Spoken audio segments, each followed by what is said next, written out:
I still remember the very first time I ever saw Meghan in a house party in London. As I walked through the door, it was so easy to spot Meghan. Not just because I thought she was very attractive, but also because she was a foot taller than everyone else in the room.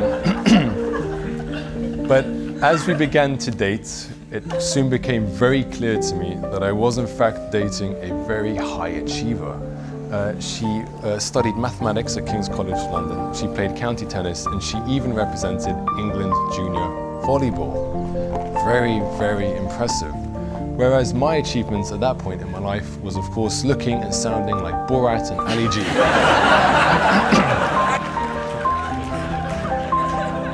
But despite all that, I also learned how Meghan was infinitely full of love and compassion for so many people in her life.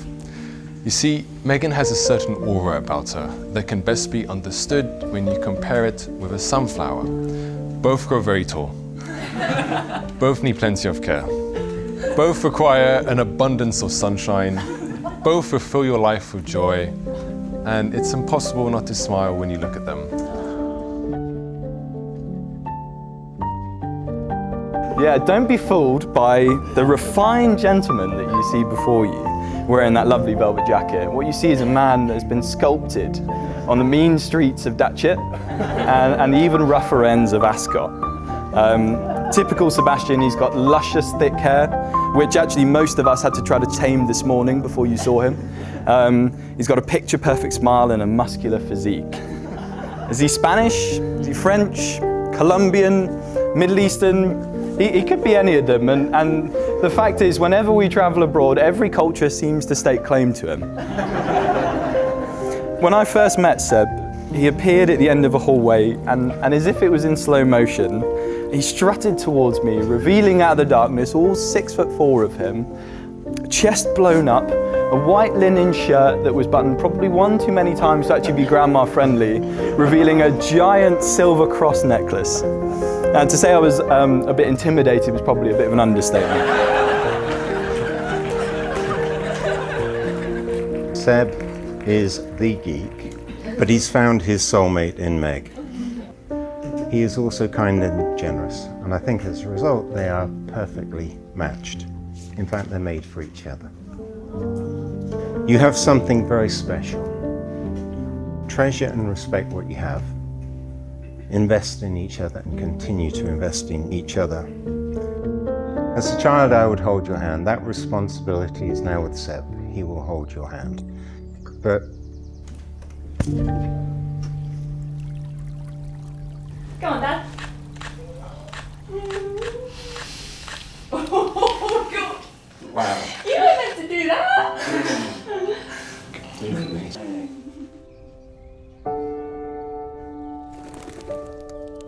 But despite Meghan always reminding me of a beautiful and elegant sunflower, my nickname for her has always been Megalodon. So at the end of 2021, I realized it was the right time for me to propose to Meghan. I knew I wanted to propose abroad, and I knew I had to propose with a Megalodon shark tooth fossil. Yeah, as you do. On the evening of the proposal, I made Meghan dinner and I asked her if she wanted to see a surprise. She said yes, so I brought out a large wooden box.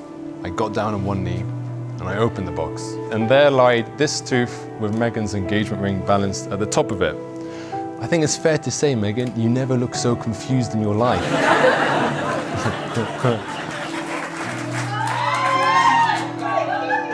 But after the brief confusion, her eyes filled with tears, and she looked at me and she said, "Is this for real?" I mistakenly understood this as, "Is this real?"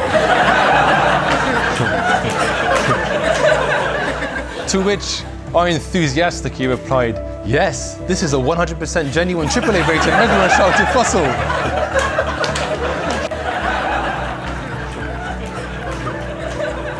After the brief confusion, she said yes, and that did mark one of the happiest memories of my life.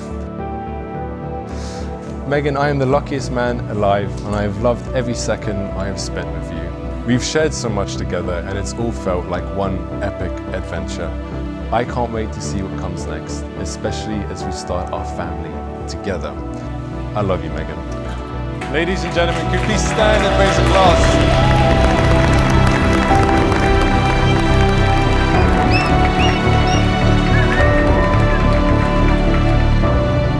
Marriage is a promise which you have both made and is now very clearly locked in the hearts of two people who love one another. It is my very great pleasure and indeed my privilege to declare that you are now husband and wife.